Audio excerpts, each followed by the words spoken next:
This is not just another story. It is a story of women who carried pain in silence, of men who hide darkness behind words, and of secrets that destroy everything in their path. In the busy city of Lagos, behind tall fences and shining gates, lived a group of powerful men. They were known for their speeches. They were respected for their influences. They drove the latest cars, wore the most expensive suits, and spoke with authority whenever they want. But their true bond was not business.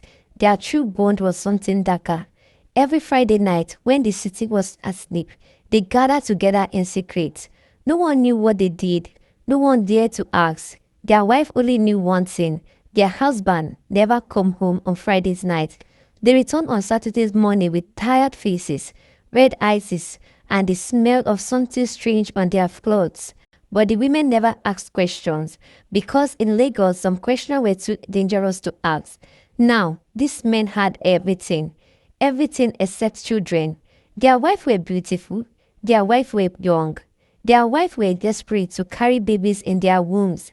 But years after years, months after months, their wombs remained empty. People whispered in the neighborhood. Rich people, but no cry of baby in their house. See her car, see her dressing, yet she cannot give her husband a child. The women carried the shame like heavy stones.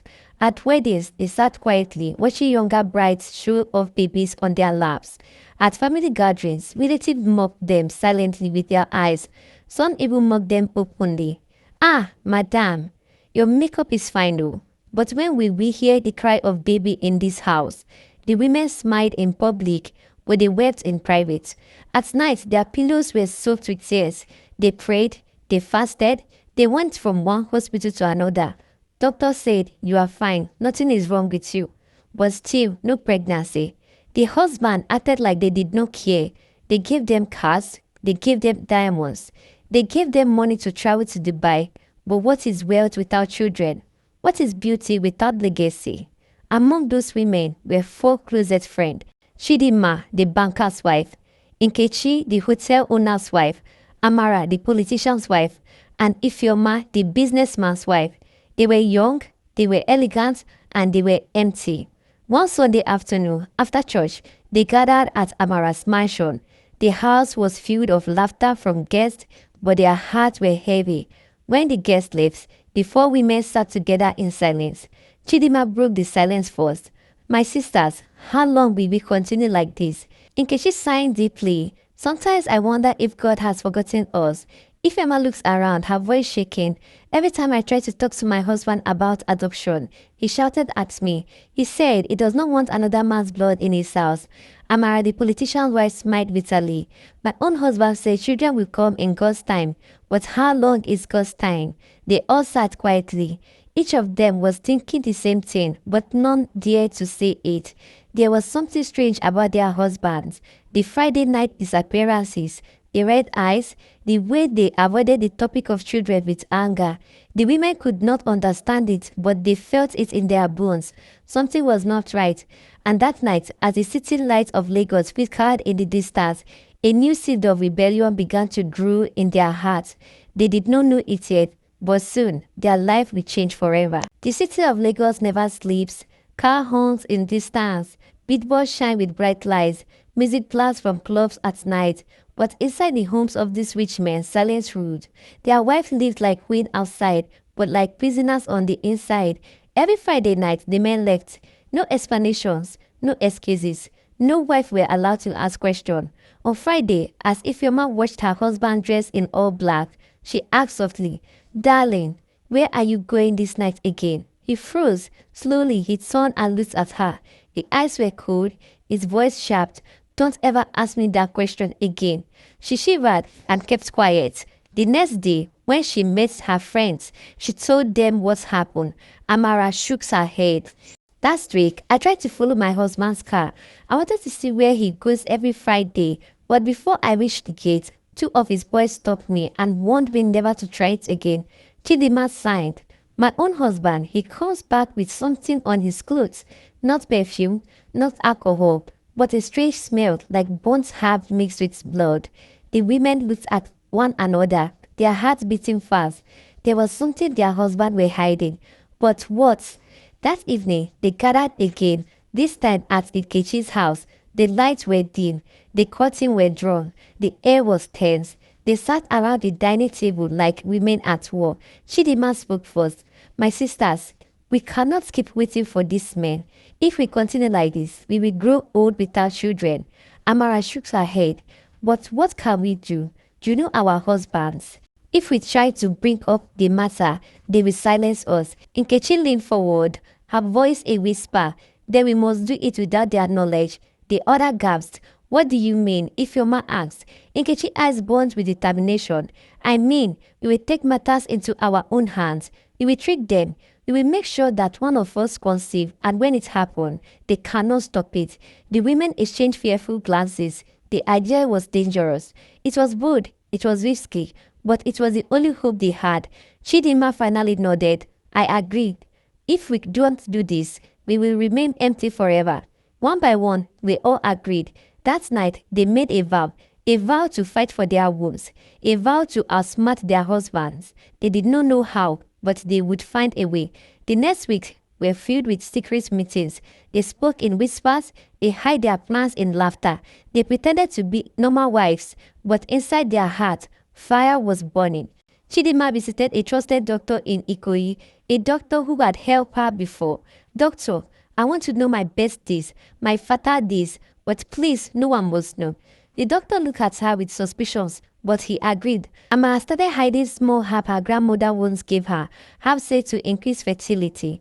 Ifeoma began to change the pills her husband gave her every night, suspecting there were no vitamins as he claimed.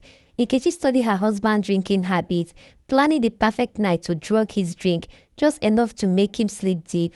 Slowly, piece by piece, their plan was coming together, but unknown to them, their husbands were already watching. One Friday night, as the men gathered in their secret chamber, inside a dark hall lit only by red candles, their leaders of the brotherhood spoke. Brothers, there is danger.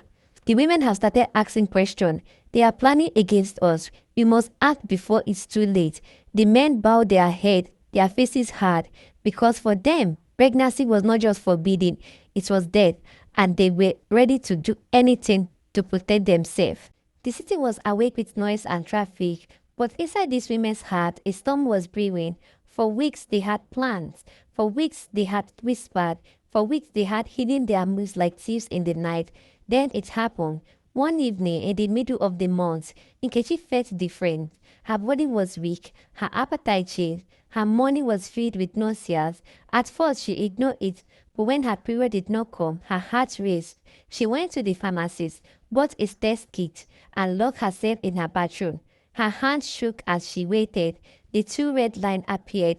Positive. She was pregnant. Tears rolled down her cheeks, not for sadness, but of victory. For the first time in years, her womb carried life. She could not keep the news to herself. That evening, she called Chidinma, Amara, and Ifeoma to her house. When they arrived, she closed the door quickly. My sisters, she whispered, her voice breaking. It has happened. I am pregnant. They froze. Then they screamed in joy. They hugged her tightly. Their laughter filled the room like a song. This is the beginning, Amara shouted.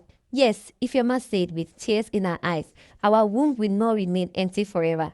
But as they celebrated, none of them noticed the shadow standing outside the window, a tall figure, silent, watching. The next Friday night, inside the brotherhood dark chamber, the leaders of the occult group raised his staff. Brothers, the forbidden has happened. Gaps filled the room. One of our wives carried a seed. If the seed is allowed to grow, death will visit her husband, and our secret will be exposed.